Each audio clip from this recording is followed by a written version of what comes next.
তো চলো আজকে তোমাদের সাথে একটা ছোট্ট জাঙ্গল থিমের কেকের ভিডিও শেয়ার করি। তো আজকে যে কেকটা দেখতে পাচ্ছ এটা ছিল 1 পাউন্ডের মধ্যে, কিন্তু একটু হাইটের দিক দিয়ে ছিল কেকটা যে অর্ডার করেছিল সে আমার কাছে এই নিয়ে মনে 3 থেকে 4টে কেক অর্ডার করছে।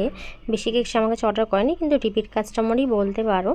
তো এটা খুবই আর্জেন্টই অর্ডার ছিল, কারণ যেদিনকার নেবে তার আগের দিন হয়তো আমাকে সে কল করে বলেছিল। খুবই আর্জেন্ট ছিল, তাই আমি সেরকম কোনো টপার আনতে পারিনি জাঙ্গল থিমের। তাই আমার কাছে যা যা জাঙ্গল থিমের টপার ছিল আমি তাকে বলেছিলাম, তো সেই বলেছিল যে এগুলো অ্যাড করে দিতে। তো এই কেকটা আমি আগেও একবার করেছিলাম, সেই পিকচার দেখেই সে আমাকে বলেছে সেম টু সেম করে দিতে। তো আমি সেমভাবেই করে দিয়েছি, সব টপার দিয়ে দিয়েছি, দেখতে পাচ্ছ। তো এই ছিল আমার কেকটা ফাইনাল লুক। তোমরাও যদি তোমাদের বেবিদের জন্য এরকম সুন্দর সুন্দর টপার দিয়ে কেক নিতে চাও তাহলে কিন্তু আমার কাছে কন্ট্যাক্ট করতে পারো।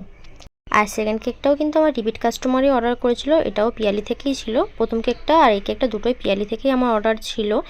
এইটা তার হাজব্যান্ডের বার্থডে ছিল, তাই জন্য এই কেকটা অর্ডার করেছিল, ছোট্টভাবে সেলিব্রেশন করেছিল।